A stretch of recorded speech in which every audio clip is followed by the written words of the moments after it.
देश के प्रधानमंत्री द्वारा राजस्थान में एक मंगलसूत्र को लेकर बयान आता है, जिसको लेकर इस समय कांग्रेस में जितने भी वर्कर्स हैं उनमें काफ़ी समय गुस्से का माहौल बना हुआ है। ऐसे में क्या कुछ कहती हैं जम्मू कश्मीर कांग्रेस के जो स्पोक्स पर्सन है नम्रता शर्मा जी, जानते हैं उन्हीं से कि जिस तरह की कल टिप्पणी आई है और इस समय जो है कांग्रेस के जितने भी वर्कर हैं, खासकर महिलाओं वर्कर की बात की जाए तो इस समय खासा नाराज जो है देखने को नजर आ रही हैं। ये चिता रही है प्रधानमंत्री जी को और उठाने का काम कर रही है। जिस तरह से आज स्तर गिरता जा रहा है एक प्रधानमंत्री की कुर्सी का, जिस तरह से आज प्रधानमंत्री लगातार अपने भाषण में अभद्र टिप्पणियां कर रहे हैं, उसको आज अगर निंदा करनी है तो मुझे लगता है इसमें कहीं ना कहीं चौथे प्रहरी का भी काम है। ये बौखलाहट नहीं है, ये चिता रहे हैं कि मंगलसूत्र केवल एक आभूषण नहीं है, वह हमारी भावनाएं हैं जो हम वैवाहिक जीवन को एक मान्यता देने के लिए सदैव मरते दम तक महिला पहने रहती है।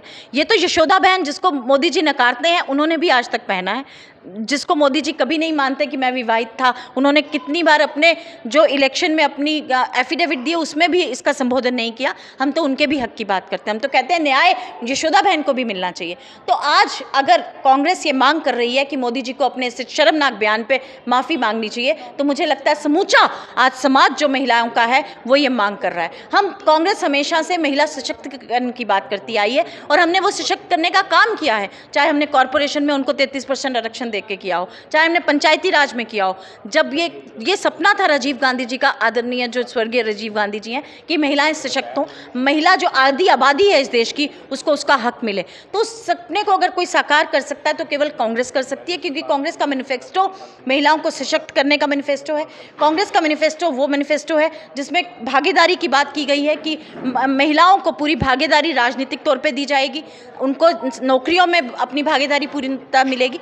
तो आज ये बौखलाहट नहीं कहेंगे, इसको चेतावनी कहेंगे जो कांग्रेस आज चिता रही है और उठाने का काम कर रही है। क्योंकि आज जो बौखलाहट है मोदी जी की, उसके कारण जो आज बौखलाहट उनकी साफ शब्दों में नजर आई, जिस तरह से वो हार का डर उनको आज सताने लगा और राजस्थान के बांसवाड़ा में जिस तरह से उन्होंने महिलाओं की भावनाओं का आघात किया है, ये अपने आप में शर्मनाक है और उस शर्मनाक टिप्पणी पे उन्हें माफ़ी मांगनी होगी। ये आधी आबादी आज उनसे माफ़ीनामे की उम्मीद करती है और ये उम्मीद करती है कि इस देश का प्रधानमंत्री, क्योंकि जिस तरह की उन्होंने टिप्पणी की है, ये केवल देश में नहीं अंतर्राष्ट्रीय स्तर पे भी इसकी आलोचना की जा रही है और इसकी जितनी आलोचना की जाए उतनी कम है।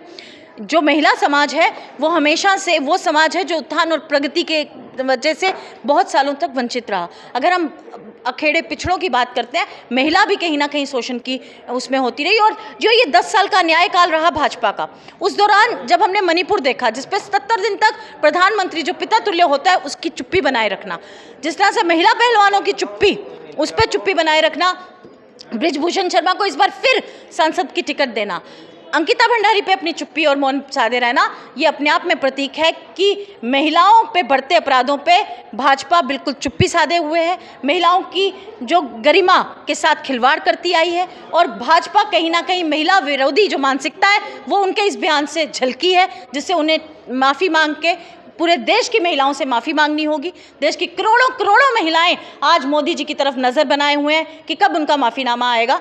और मुझे तो लगता है उस जो आज कार्यकारिणी प्रधानमंत्री हैं उनको खुद अपनी इस बेहद दुखद और बेहद शर्मनाक टिप्पणी पे खुद ही अपने उस पद को छोड़ देना चाहिए था। क्योंकि मुझे लगता है कहीं ना कहीं हार का डर उन्हें इतना सता रहा है कि वो अपनी मानसिक जो आज स्थिति है उसमें नहीं है।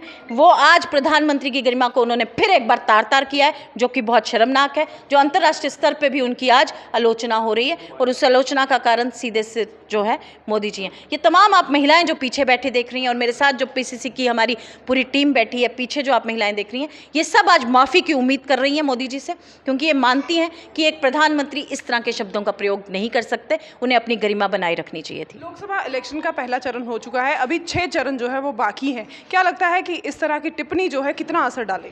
देखिए, बौखलाहट तो आज भाजपा की नज़र आती है, क्योंकि पहले चरण के जो मतदान थे, जब उसके आज रुझान सामने आने लगे कि भाजपा को कहीं ना कहीं लोगों ने खदेड़ दिया है।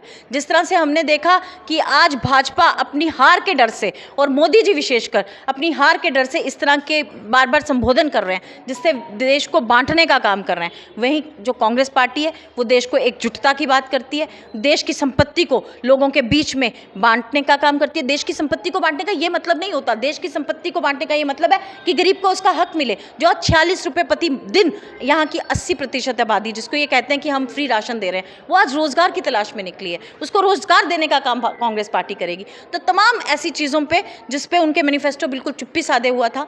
देखिए, महिलाओं पे वो टिप्पणी करनी तो बिल्कुल छोड़ दें।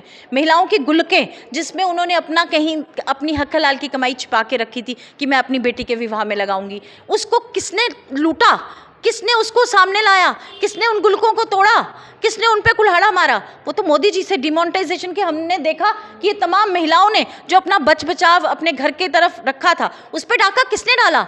उस पर तो मोदी सरकार ने डाका डाला। तो डिमोनेटाइजेशन पे आज उनका मैनिफेस्टो बिल्कुल चुप्पी साधे था। डिमोनेटाइजेशन की अगर बात करें तो उस समय मोदी सरकार ने कहा था कि हम लोग जो है टेररिज्म को काबू में करने के लिए ये सब कर रहे हैं। देखिए, टारगेट किलिंग के तहत कल ही रजौरी में एक आपने देखा किस तरह से टारगेट किलिंग की गई है और निरंतर ये निरंकुश बढ़ती जा रही है। उसको तो कंट्रोल करने में मोदी जी बिल्कुल नाकामयाब रहे हैं और हम निंदा करते हैं कि इस तरह से आधार देख के, जाति देख के जो आज मारे जा रहे हैं लोग, उसके लिए अगर कोई जिम्मेवार है तो वो तो मोदी जी हैं। आज देश के अंदर जो हालात बने हैं, जिस तरह से कश्मीर, जम्मू कश्मीर को वो पूरे देश के अंदर बेच रहे हैं, लेकिन जम्मू कश्मीर की जनता जिस तरह से आज त्रस्त है, जिस तरह से यहाँ टैक्स टेररिज्म, हमारे बच्चों के दूध पे जीएसटी लगाने वाली सरकार, हमारे बच्चों की पेंसिल पे जीएसटी लगाने वाली सरकार, हमारे बच्चों के कॉपी पे जीएसटी लगाने वाली सरकार, हमारी महिलाओं के इवन जो लास्ट मोमेंट पे उस पर कपड़ा दिया जाता है उस पर लकड़ी पे जीएसटी लगाने वाली सरकार, वो आज मंगलसूत्र की बात करती है। तो आज उन्हें माफ़ी मांगने का समय आ गया है, कुर्सी छोड़ने का समय आ गया। और ये बौखलाहट जो नज़र आ रही है वो मोदी जी के इस तरह के बयानों में नज़र आ रही है नीतू जी। और मुझे लगता है को जितनी निंदा की जाए, घोर निंदा के पात्र बन चुके हैं मोदी जी इस तरह की टिप्पणी करके। और आज महिला समाज उनसे माफ़ी मांग रहा है और उन्हें माफ़ी मांगनी होगी।